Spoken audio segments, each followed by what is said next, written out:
Good morning ho. Sa aming lesson sa school, sa NSTP, meron kaming pinapagawa sa mga estudyante na project proposal. So itong project proposal na ito yung activity na gagawin nila to help the community. So sabi ko, when you make your project proposal, sabi ko, your title should be catchy. Ayan, ibig sabihin nung catchy, title pa lang, kailangan mako-convince mo na yung reader na tuloy-tuloy mong basahin yung inyong project proposal kasi maganda yung title. Okay? Nung minsan nag-share kami nila Brother Pele at nila Kuya Jun, si Kuya Jun may nabanggit na pelikula nung araw eh. Pelikula pa raw ni Erap eh, tsaka ni FPJ eh. Sabi niya, pas itong title na ito mukhang matindi to eh. Sabi ko, anong pelikula nung araw yan? Sabi niya, bangkang papel sa ibabaw ng dagat na apoy. O, di ba? Yung title pa lang, catchy na. Okay? So sabi ko sa mga sa mga NSTP student ko, when you make your project proposals, dapat ganyan katindi. Okay? Mamaya-maya biglang nag-ring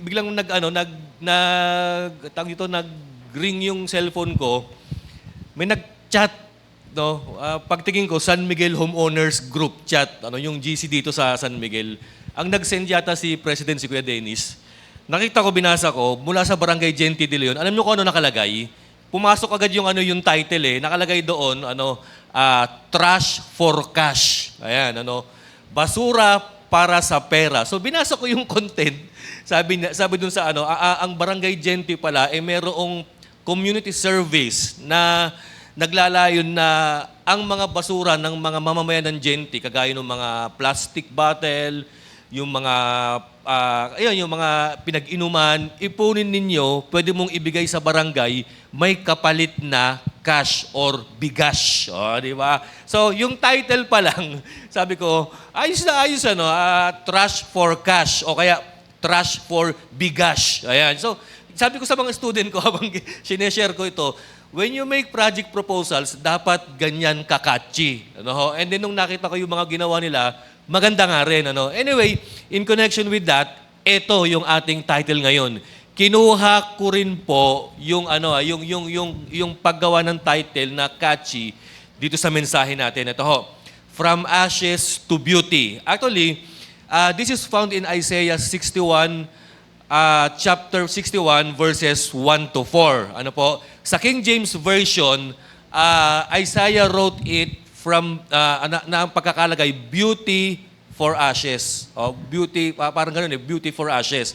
Ang ginawa ko, from ashes to beauty. Ibig sabihin, mula sa mga, ashes, alikabok o abo, ayan, pwede kang pagandahin ni Lord ulit. Okay? Listen, church, ano ang definition natin ng abo? Anything, bakit ang isang bagay nagiging abo? Anything that has been burned with fire will be obliterated and decimated into ashes. Lahat ng bagay na masunog, ang kinakalabasan, abo. So therefore, para sa atin, ang abo, useless. Simbolo yan ng frustration. Simbolo yan ng nasirang pangarap. Ang abo para sa atin, kamatayan. Kasi someday, lahat naman tayo aabuhin. Ashes symbolizes decomposition. Tama po ba? So yung mga pagkain nabubulok, nagiging alikabok, nagiging abo. Ang katawan ng tao, once na tayo ay mamatay mailibing, nagiging abo tayo. O kaya pag pamamadali yung pagkakaabo ng tao, pag reanimate, naaabo. Tama po ba? Maganda yung term na ash, pero yung definition niya, pangit, mga kapatid. Pero ang maganda kay Lord, yung pangit, He will turn it into beautiful. Ashes to beauty. So from ashes to beauty. Ayan, sabi mo sa katabi mo, handa ka na bang gumanda ngayong araw? Ayan, ayan. Kasi yung natin from ashes to beauty or beauty for ashes. Okay, let's read yung tingnan natin itong outline na ito. So, para po mas maintindihan natin yung Isaiah 61 verses 1 to 4. Tignan muna natin itong tatlong background niya at yung context niya. Okay, number 1, yung Isaiah 61 verses 1 to 4, it has historical context. Ano ibig sabihin ng historical context? Meaning, ang Israel kasi nung araw, because of their unfaithfulness, no, nalupig sila, sinakop sila. Sinakop sila ng Assyrian Empire, binuli sila ng Babylonian Empire, and na-enslave sila ng Persian Empire. So yan yung history nila. But then, when yung Persian Empire nag-decide na pabalikin na sila sa kanilang promised land o dun sa kanilang hometown, bumalik sila sa Israel mismo, pagbalik nila, giba-giba lahat yung bahay nila, yung templo, wasak, yung mga pananim, lahat, wala talagang desolated yung kanilang place. So ang sabi ng Panginoon, beauty for ashes. Pagagandahin ko. Cultural context naman, meron binanggit ang Panginoon dito na pagdating po ng time, lahat ng mga may utang, lahat ng mga nakakulong, lahat ng mga slave, palalayain. Actually, sa Israel, meron silang tinatawag na Year of Jubilee. Okay? Hindi Jollibee, Jubilee. Okay? Hindi Year of Jollibee. Year of Jubilee. Ang ibig sabihin ng Year of Jubilee, kada 50 years sa taon, lahat ng mga may utang sa Israel, lahat ng mga mayroong sanlang lupa, lahat ng mga alipin, lahat ng mga, ibig sabihin may mga atraso, rinireset sa zero. Bayad, hindi na sila magbabayad, hindi na sila ikukulong, palalayain na sila, balik mo doon, palalayain na sila, and then i-restore na sila sa dati. So biruin mo, pagdating ng 50 years na may utang ka, reset na, quits na. Pag 50 years na nakakulong ka, palalayain ka na, okay ka na. Pag 50 years na nakasanla yung lupain mo, yung bahay mo, okay na. So yan, cultural ang context. Sunod naman, yung literary context niyan, alam nyo ba, na yung Isaiah 61, verse 1, binanggit yan ng ating Panginoon sa Luke 4:18. So ang literary context niyan, Jesus Christ claimed those words and He said, "Today, this prophecy has been fulfilled," sabi ng ating Panginoon. So yan yung literary context. So meron tatlo, historical, cultural, and literary. Ngayon, tingnan natin yung outline. Tingnan natin to. Okay, number 1, sabi rito, God comes to the broken. Ang lapitin ng Diyos na uri ng mga tao, yung mga taong sawi. Okay? Hindi yung mga taong high na high sa success, hindi yung mga tao na high sa sarili, at hindi yung mga tao na high about their own accomplishments. Okay? Let us read itong verse 1 ng chapter 61 ng Isaiah. Okay, ito ang sabi. Listen, actually sinabi talaga ni Lord to Luke 4:18, "The Spirit of the Sovereign Lord is on me." Listen, church, you cannot claim, kapatid, itong the Spirit of the Lord is on me kung ikaw ay simpleng ordinaryong tao lamang. Tama ba? Because the Lord has anointed me to preach good news to the poor. Anyway, pwedeng si Isaiah rin yan kasi siya ang nagsulat niyan. But then, ang sabi ng Panginoon, pagdating ng araw, doon sa Luke 4:18, sabi niya, nung binasa niya ito, "Today, this prophecy has been fulfilled," sabi ng Panginoon. Okay, sabi, ang Espiritu ng Panginoong Diyos ay nasa akin. Kasi ako ay inatasan ng Panginoon na mangaral ng mabuting balita. Listen, there's a lot of bad news right now. No? Ang pangit na balita sa Middle East, may gera. Ang pangit na balita, listen, ang sabi sa weather forecast, tomorrow, Monday, Tuesday, Wednesday, and even Thursday, bibira na naman yung habagat. So yan, maulan na naman, maglilimas na naman ako, magbabaha na naman mga kapatid. So, ang daming bad news ngayon. Okay? Tignan mo sa political side ng pangyayari sa bansa natin. Hindi pa rin magkasundo ang oposisyon at ang administrasyon. Hanggang ngayon, nag-aaway-aaway pa rin. Tignan mo, magbasa ka sa Facebook, ang daming comment, kapatid. Kahit na ang ganda nung ginawa ng tao, binabash pa rin. Pero sabi rito, ni Isaiah, God will what? Will bring His good news. Anong sabi? Para saan yung good news? Sa mga mahihirap, sa mga taong broken, sa mga taong sawi. Ito pa ang sabi, He has sent me to bind up the broken-hearted. Tignan nyo, kung ikaw ay kawawa, mahirap, pusong sawi, ayan, ready ka nang pagandahin ngayon ng ating Panginoon. So biruin mo, Maging si Jesus Christ, He was sent to preach the good news. He was sent to bind up the brokenhearted. Ibig sabihin nung bind up, heal, pagalingin, ayusin, gamutin, and aside from that, to proclaim freedom for the captives and release from darkness for the prisoners. So biruin mo, kung ikaw kapatid, yung tao na mahirap, pusong sawi, tapos nakakulong sa darkness, be ready. Because the servant of the Lord, our Lord Jesus Christ, has been sent to us in order for us to what? To hear the good news. To heal our broken hearts, kapatid. And to set us free from the captives and release us from darkness, from prisons, from being prisons, kapatid. Sunod, tingnan natin yung outline, church. God comes to the broken. Ito ang sabi ko kanina.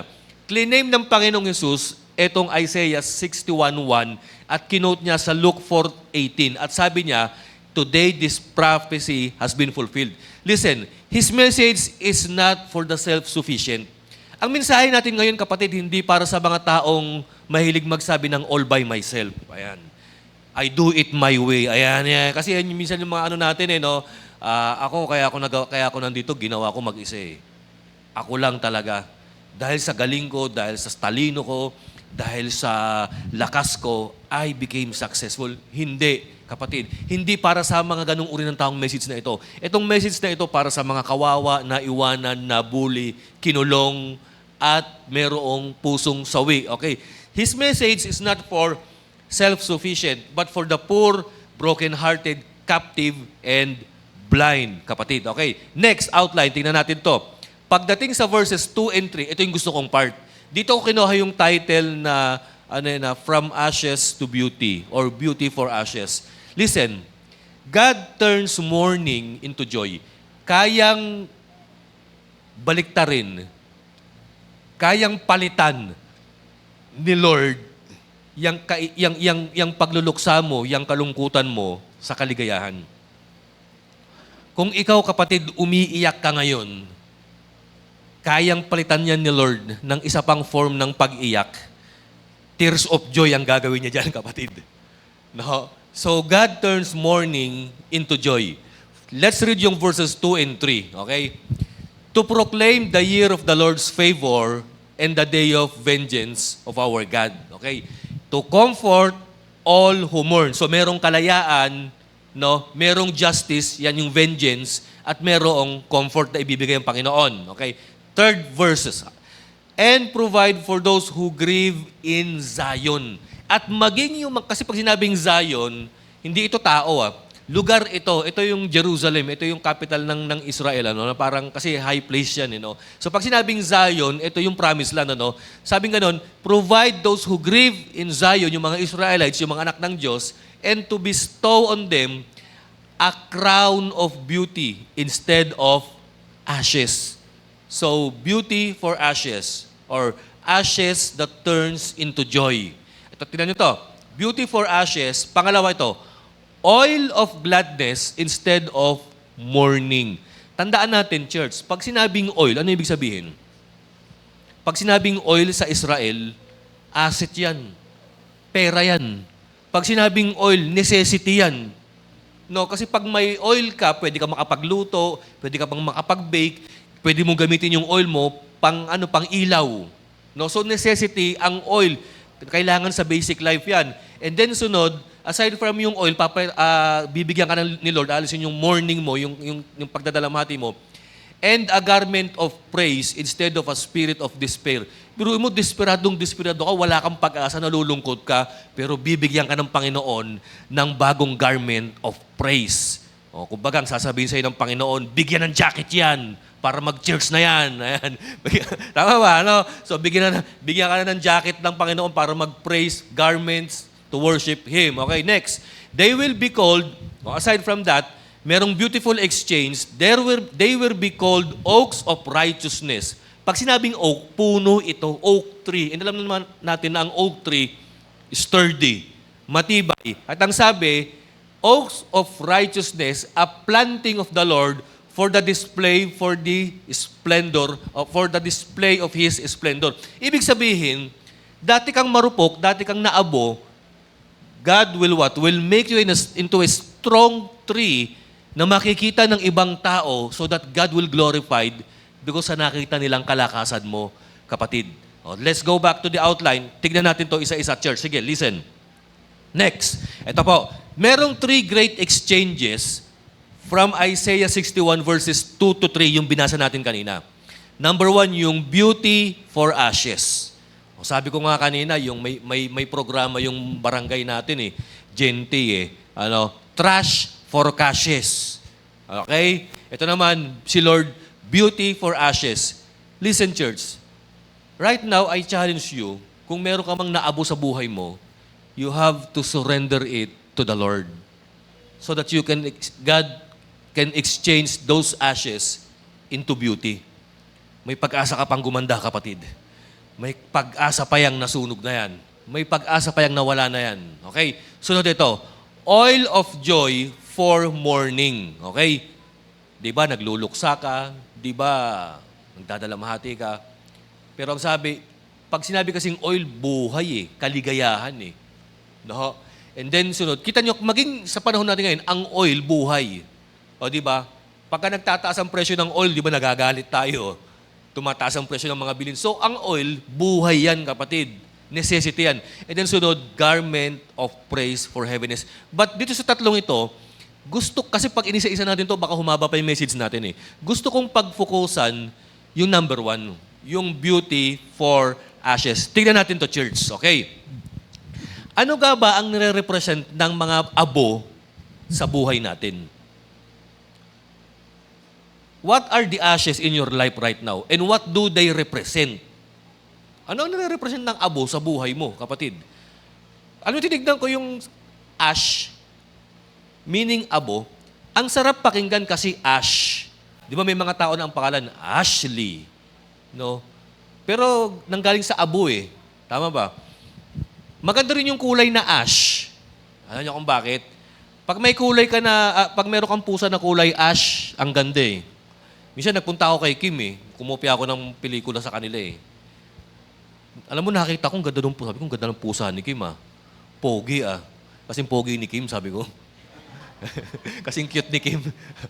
Sabi ko, yung ganda naman ng pusa mo. Ano lahi niyan? Nakalimutan ko yung lahi Pero napakaganda ang pangalan. Sabi, Axel yan, si Axel, sabi niya. Kasi kulay abo. Abo yung likod niya, tapos yung mukha, may puti-puti. Sabi ko, ganda. So, pag nagkaanak yan, kulay abo yung itsure. Ash, kapatid. Okay. Di ba may mga ibon tayo na kulay abo rin? Ash. Yung mga manok na abuhan ang kulay. Ang ganda. Pero sa totoo lang, ang ash sa buhay natin, napakapangit, kapatid. Okay. Ito, listen. What does ashes represent in our life? Number 1 ito, yung mga gumuho mong pangarap. Ibig sabihin, pag ang pangarap mo naabo na, hindi mo na pwedeng balikan. I challenge you, may magagawa ka pa ba sa abo? Wala na. Meron pa bang pakinabang ang abo? Wala na. Pang-is-is na lang ng kawali, tama ba? Ang abo, hindi mo pwedeng ibenta, hindi mo pwedeng kainin, hindi mo pwedeng... Fertilizer ba pwede? Wala na. Doon na lang siya sa lupa. Wala na. So, ibig sabihin, pag ang pangarap mo, inabo, wala ka nang magagawa. Abandon dream na yan. Tapos na yan. Ang pangarap kong maging pastor, tama na, over na. Ang pangarap kong maging doktor, tama na, over na. Kasi inabo na Ito po, painful experience. O tandaan natin na ang mga bagay na inaabo, nag-undergo yan ng fire, burning, kapatid. So, ano yung mga masasakit na nangyari sa buhay mo ngayon, kapatid? Iniwan ka, inintriga ka, chinismis ka, nabudol ka, sinaktan ka physically, siniraan ka. Listen, ang tawag dyan sa mga ganyang parte ng buhay mo o experience mo, abo. Nasirang pangarap, masasakit na mga karanasan. Okay, ito pa. Failure and uselessness. O, di ba yung, pag sinabing failure, kapatid, kabiguan at kawalang kwenta. Have you ever felt in your life na useless ka? Wala akong kwenta. Ano ba nangyayari sa akin? Wala akong trabaho. Wala akong purpose. Wala akong pera. Ang malupit, kahit wala na akong trabaho, walang pera, wala pa akong love life, kapatid. Di ba? Di bali sanang walang trabaho, walang pera, basta may love life, kapatid. Pero malabo tingin ko yun eh. Malabo nga magka-love life kahit wala kang trabaho at pera, kapatid eh. Tama po ba? Ano? So yan, failure and uselessness in life. Ash ang tawag dyan. Ito pa, kawalan, loss. Ano-ano yung mga bagay na nawala sa buhay mo? Nawala yung lakas mo, nawala yung sigla mo, nawala ang mga ari-arian mo, nawalan ka ng loved ones, naabo yan. Loss ang tawag. Ito ba ibig sabihin ng abo, kapatid? Katapusan at kamatayan. Kasi di ba lahat naman tayo, sabi ko nga kanina, aabuhin. So listen, church, these are the ashes in our life na nire-represent, kapatid. But the good thing about ashes, may nagkakagusto dyan. May gustong kumuha ng ashes sa buhay mo. May gustong umarbor niyan. Alam mo ba kung sino? Si Lord. At ano ang gagawin ng Panginoon dyan? He will turn those ashes into beauty. Papaanong paraan? Mamaya tignan pa po natin ito, kapatid. Okay, next. Listen. Okay, pangatlo, ito po. God gives new identity. Aside from binigyan ka na ni Lord ng beauty, pinagaling ka na sa mga sakit mo, nirelease ka na sa pagkaka-bondage at pagkakakulong natin, kapatid, sa kasalanan at darkness, ito na, God will give us new identity. Tingnan natin ito. Nabasa na natin yan kanina. No? Pero, tingnan natin yung outline na lang. Okay? So, let's see this church. Sige. May binanggit si Isaiah na puno.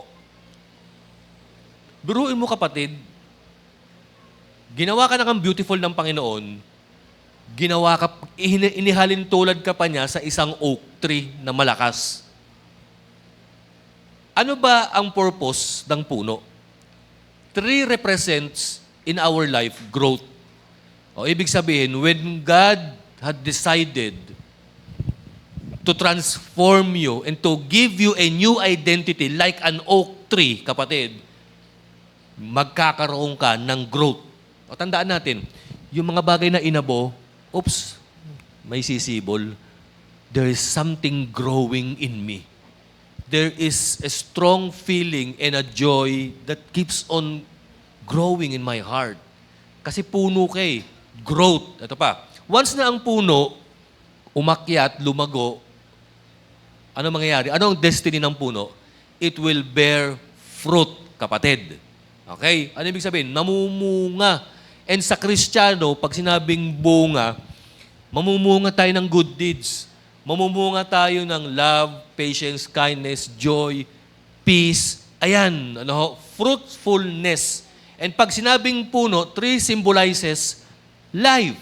O, di ba? Kasi ang puno, marami tayong pakinabang dyan eh. O, di ba? Saan tayo kumukuha ng oxygen? Puno. Saan tayo kumukuha ng mga ginagamit natin sa bahay? Yung mga inuupuan mo, mesa, puno. O, di ba? Papel, galing sa puno. Okay. Saan kumukuha na nakakain? Sa puno rin. Sa mga halaman din, kapatid. So, tree is life. Saan ka kumukuha ng panggawa ng materialis ng bahay? Puno rin. O kaya kung minsan, sa puno tayo nagtitake ng pagtago mula sa init ng araw. Puno. And then, sunod, ito po, D. Tree symbolizes and represents stability sa buhay natin. Tandaan nyo, pagka oak tree, matibay yan, kapatid.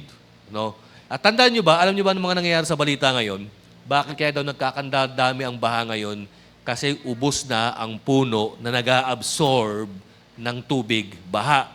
Bakit ang daming cases ngayon ng mga landslide sa mga mountainous areas dito sa bandang northern Luzon? It is simply because naputol na ang mga puno. So, tree symbolizes, represents stability, and yung panglima is strength, kapatid. Biruin mo, kapatid, mula sa pagkakaabo mo, binigyan ka ng Panginoon ng beauty, and then He transform you into like an oak tree na magpapakita ng growth, fruitfulness, life, stability, and strength. Para saan itong ipapakita mong ito? Sabi dun sa Isaiah verse 3, for God's glory, kapatid. And then next, ito yung final thing natin. Sige, tingnan natin to sunod. We may have experienced fire in life, but we don't have to live forever in ashes. Another thing pa about ashes, alam mo kung ano, kapatid? Di ba sa mga Israelite and Jewish tradition and culture, the moment na ang mga Israelita naglagay ng abo sa ulo, anong ibig sabihin? Nagluluksa. Mourning. Nagsuot yan ng saklot. Yung saklot, damit pang luksa at naglagay ng abo sa katawan yan. Nagluluksa yan. Pero kapatid, listen, it is now time to remove those ashes in your life. It is now time to stop putting ashes into your head and start worshiping the Lord. It is now time to stop mourning and start praising God, kapatid. We may experience fire, oo.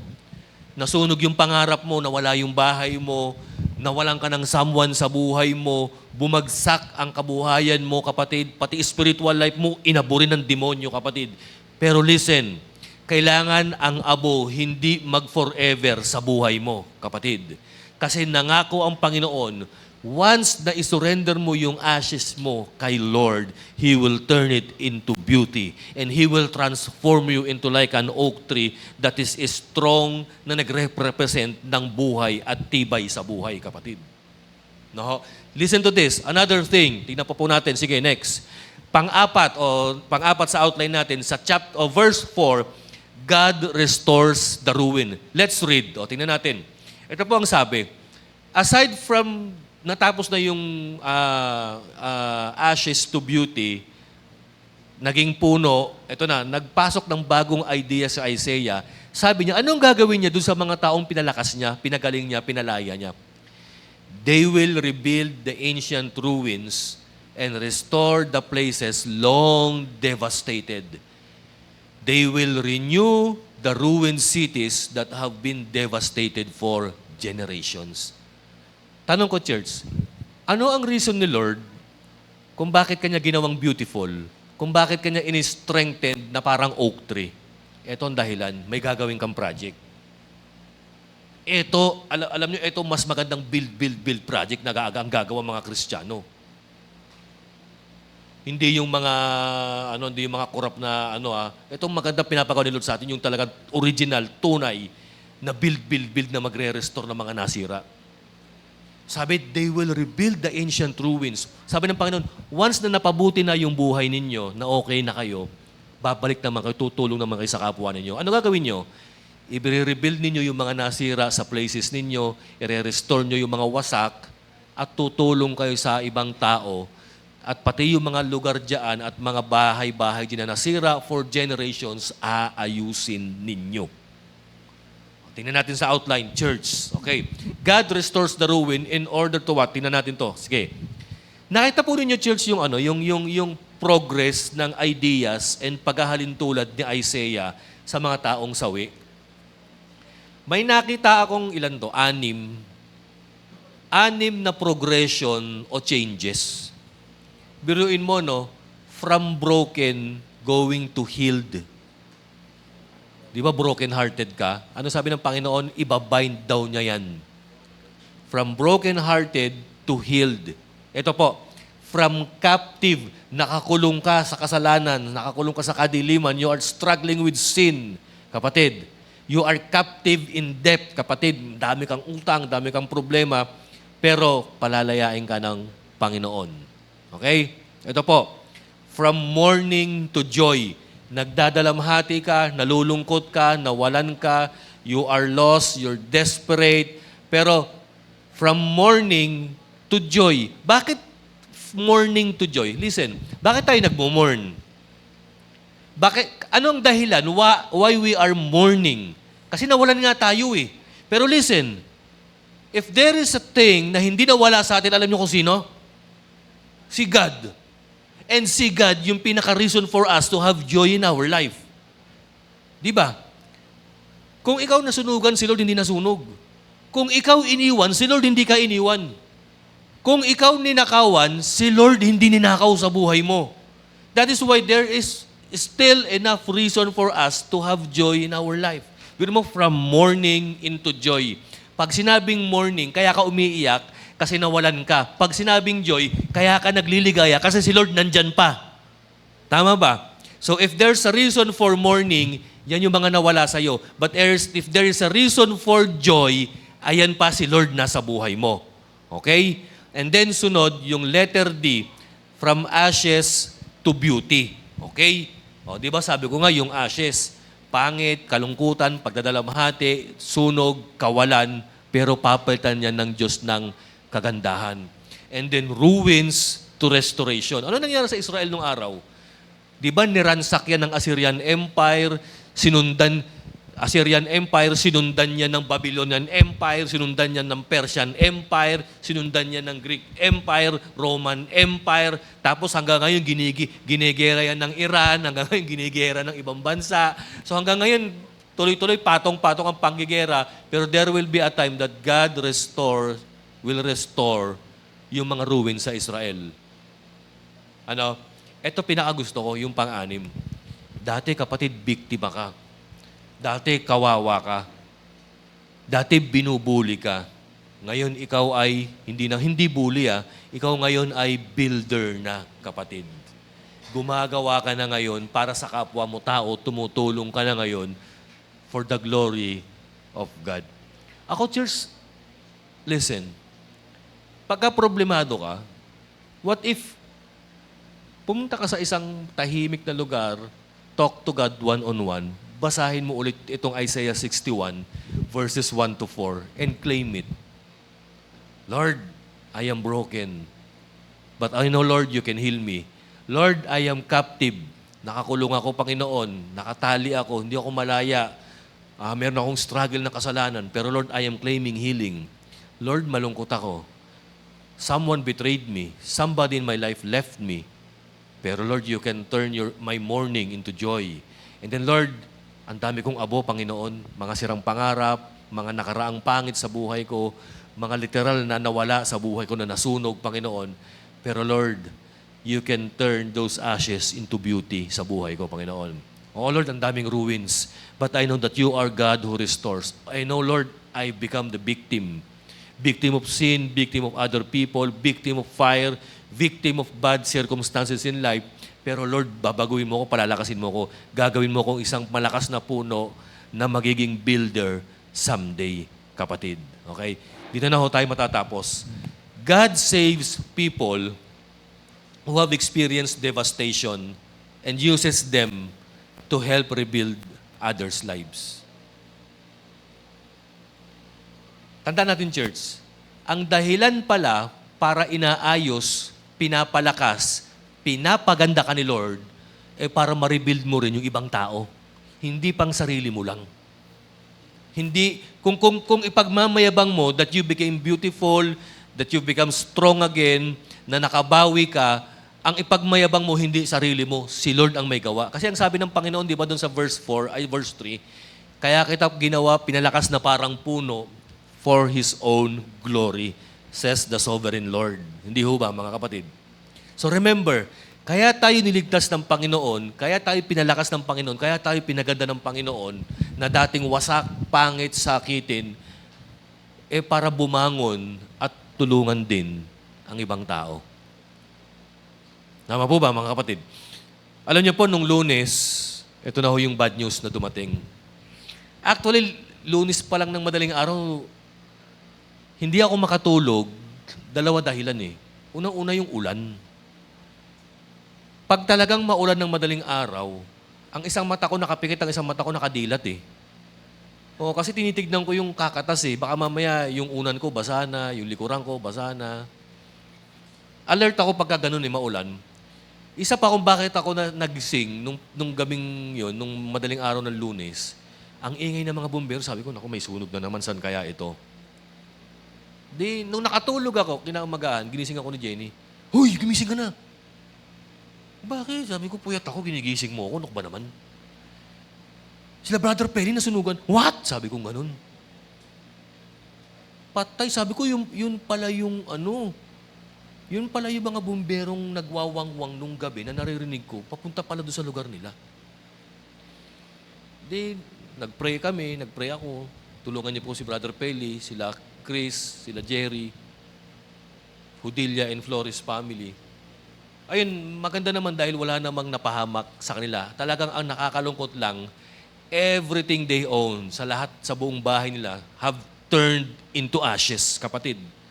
Pero listen, if a fire can turn beautiful things in you into ashes, God in return can turn those ashes into beauty sa buhay mo. Tama po ba? Kung ang apoy kaya niyang pag-abuhin lahat ng maganda sa buhay mo, si Lord naman kaya niyang pagandahin ang lahat ng abo sa buhay mo. Tama po ba mga kapatid? Ba't parang wala naniniwala sa akin, ha? Totoo, ulitin ko. Kung ang apoy kaya niyang gawing abo lahat ng magaganda sa buhay mo, pero si Lord, lahat ng abo kaya niyang pagandahin ulit. Tama po ba? So, pagtapos niyan, tanghali, umulan ng malakas. Alam mo, nag-uusap ko yung mag-asawa, ano ba naman to si Habagat? Wrong timing, sabi ko. Umulan ka pa ngayong tanghali, kung sana kung nung madaling araw na lang. No? So, nung natapos yung ulan, puntahan ko si Brother Feli. Di nahanap ko doon sa classroom sa, Serapio School. Nahanap ko na si Brother Feli rito. Mamaya may kumalabit sa likod ko, uy, si chairman pala. Andun si Sister Rose, sabi niya. Pinuntahan ko doon sa classroom. Ang daming mga tent na nakalagay doon sa loob ng classroom Alam mo, nakita ko doon, si Brother Feli, si Sister Rose, si Pel and Rose. Si Pel Rose, ayan. Feli, tsaka Sister Rose, tsaka si Fel Rose, yung panganay nilang anak. Alam niyo, nung nakita ko sila, church, wala akong nakitang bahid ng lungkot. Nainis pa nga ako kasi tumatawa silang tatlo. Nung nakita ko silang tumawa, ako naman yung maiiyak. Sabi ko, ba't ganyan kayo? Nasunugan na nga kayo, nakatawa pa kayo. Ano sabi ni Brother Peli sa akin? Wala na akong maiyak pas. Pumunta ko doon sa likuran sa may bintana, iniyak ko na lahat kay Lord. Listen, church, yung sinabi ni Brother Feli na iniyak ko na lahat kay Lord, ayan yung technique kung bakit ka nakakatawa after masunugan. You have surrendered all of your ashes to God. Tama po ba, mga kapatid? You have surrendered all your ashes into God. At alam niyo ba, church, Webes na Webes, nag-aantay ako ng attender ng prayer ablaze. Ang number one pa at first attendance ng prayer ablaze si Brother Peli tsaka si Makmak, kapatid. Sabi ko, Lord, ano ba itong taong to, Panginoon? Talagang iba faith nito Nasunog man yung gamit niya, yung mga valuable things sa buhay niya, pero yung pananampalataya niya sa iyo, fireproof. Pinuntahan ko rin sila Chris. Nakita ko, kinamusta ko yung mga bata.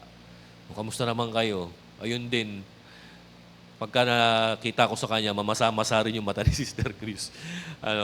So let us pray for Flores and Hudilla family na makarecover sila, makabounce back sila, and that God would give tenfold yung mga nawala sa kanila sa pamamagitan ng apoy na yan, kapatid. And then because of their life, God will be what? Will be praised and worship dahil sa kanilang testimony, kapatid. Alam niyo, nagulat pa nga ako kay Brother Pedro, dumating nung nakaraan dito Daming dalang pagkain Brother, ang dami naman yan. Hindi, daming pagkain dun sa amin Kapatid, saka nakakita na nasunugan na siya pa yung nagpapakain. Tama po ba? So yan yung magandang testimony if you are a Christian. Oo, masakit masunugan, masakit mawalan. It is painful, kapatid. Kanina nga nag-uusap si Sister Rose at si Sister Ning Pinag-uusap pa si Sister Ning, naka-experience din yan Veterano rin sa sunog matandang to Ayan. Mga veterans dyan Sabi nila, masakit ang masunugan. Sabi nga ni Sister Ning, di baling mabaha ka, di baling manakawang ka, di baling maloko ka, mabankrupt ka. Sabi niya, wag na wag ka lang masusunugan. Alam niyo, church, kada naglalampaso ako ngayon sa taas namin, hindi na ako nagagalit. Oo. Kasi iniisip ko yung mga nasunugan Kung sila nga nasunugan, ako naman okay lang. Oo. Hindi na ako nagagalit sa habagat. Oo. Kung baka ginagawa ko na lang, oh Lord, I will praise you in the storm, Panginoon. Di ba? Kailangan, kapatid, ang pananampalataya natin malupit. Yung parang kantang Through the Fire. Di ba ganun dapat, mga kapatid? Amen po ba, mga kapatid? Okay? So listen, dito na tayo matatapos. Ano yung conclusion ng ating lesson ngayon? Number 1, ito po. Trust God in everything. Sabi nga doon sa pelikulang Fireproof, Fireproof yata, in everything, trust God.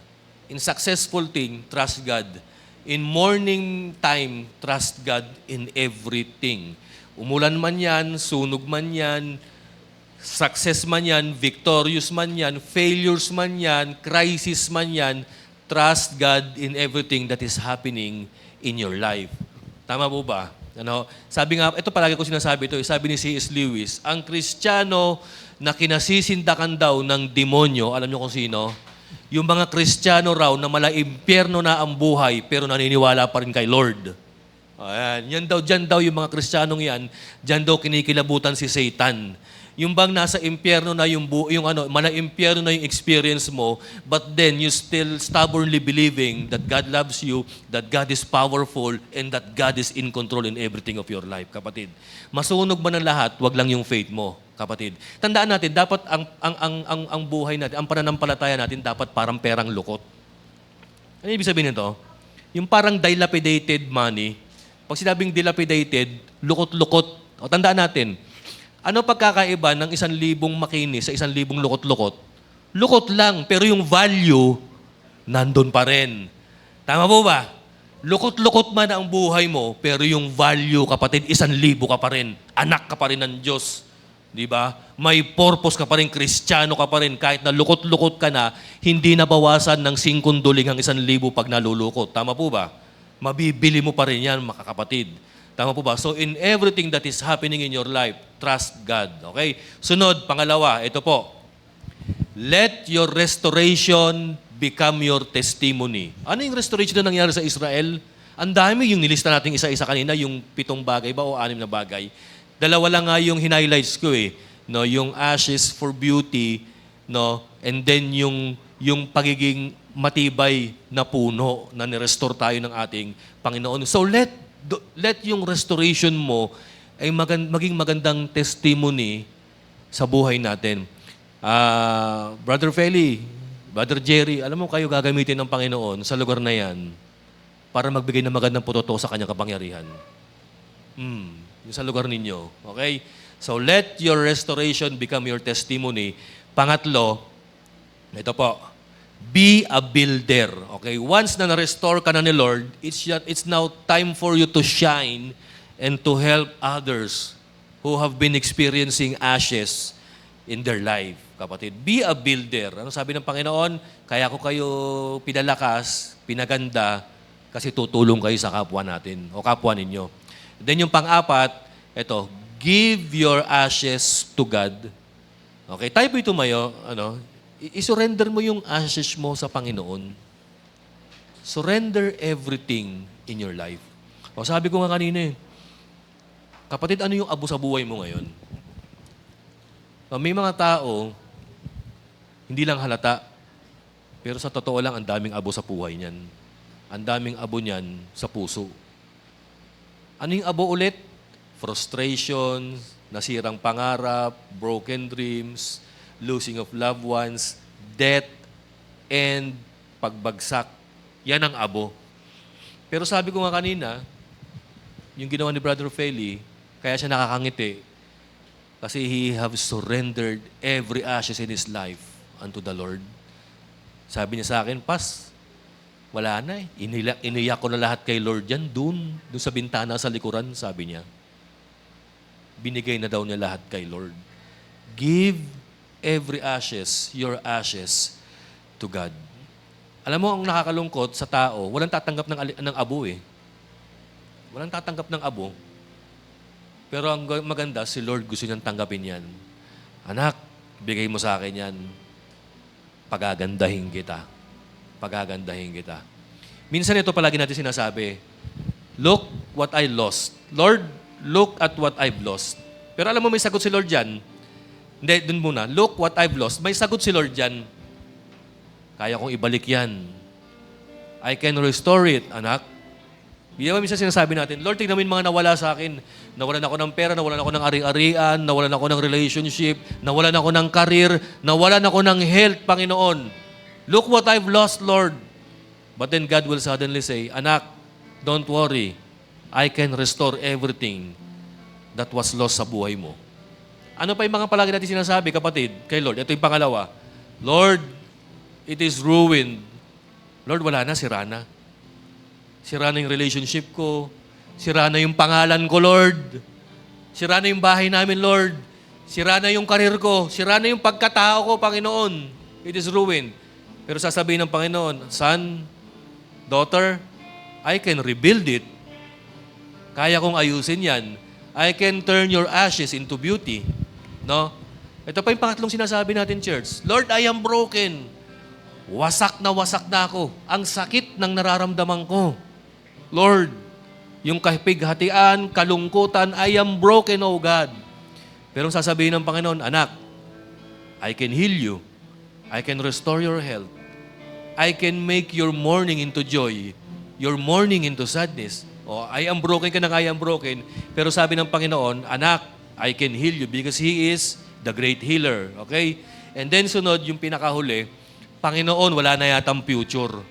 Hindi, anak, sabi ng Panginoon, meron kang future. I'm gonna make you into a strong tree so that someday you will strengthen your brothers and sisters. May future ka pa. May maganda pang mangyayari sa buhay mo. Tandaan natin, ang alikabok o ang abo, hindi yan ang end, kapatid. Actually, ang abo, hindi siya end. Pag abo, pagsisimula yan na si Lord ay kikilos na sa buhay mo, kapatid. And let us claim it and let us pray for it na sana, Lord, lahat ng mga pangit sa buhay ko, ng mga abong ito, Panginoon, you started, O Lord, to replace them with joy and beauty and strength, Panginoon. Nang sa gayon, O Lord, matulungan ko rin yung ating kapwa. Alam niyo, church, yan ang beauty ng pananampalataya. No? Sabi ko nga, para tayong pera na kahit lukot na lukot ka na, pero hindi nabawasan ang value mo. Tama po ba, kapatid? Yun pa rin yung value mo. Okay? So let us pray. Let us pray. Let us thank God in everything na nangyari sa buhay natin. Tayo po'y manalangin. Father, salamat sa buhay. Salamat sa presensya ninyo, O Lord. Salamat din, Panginoon, dahil ligtas, Lord, ang dalawang pamilya, Lord, na mga kapatid namin mula sa sunog nung Lunes ng madaling araw. Unang-una, Lord, pinagpe-pray ko sila, Father, for fast recovery. Lord, heal them, restore them, strengthen them, embrace them, and be with them, O Lord, so that they can recover and help, Lord, other people to rebuild and start their lives again, Panginoon. Tulungan niyo po sila, Father, na makapagbalik muli, back to normal yung kailang buhay. Lord, yung kailang mga tahanang nasira, I pray, Father, kayo ang God, the provider. Tulungan niyo rin po kami, Panginoon, bilang church, O Lord, na mag-extend, Father, ng mga tulong and blessing sa dalawang pamilyang ito, Father. And I also pray, Father, kung meron man ho sa amin ngayon, right now, is experiencing, Panginoon, yung nakakita kami, Lord, ng mga abo sa buhay namin. Lord, salamat sa programa niyong ito. Kasi meron kaming pagkakataon, Panginoon, na isuko ang mga abong ito sa buhay, sa inyo, sa harapan ninyo, Panginoon. Salamat, O Lord, sa inyong kapangyarihan at pag-ibig na kayang-kaya niyong palitan, O Lord, ang mga pangit sa buhay namin. Kayang-kaya niyong gawing kagandahang muli at kayang-kaya niyo kaming palakasin, Father. Nang sa gayon, O Lord, kami rin ay makapagpalakas, Panginoon. Salamat, Father. Nawa kayo ang mag-glorify, Panginoon, sa buong buhay namin. Lord, ito pong aming panalangin. In Jesus' name we pray. Ang lahat po ng anak ng Diyos ay magsabi po ng Amen.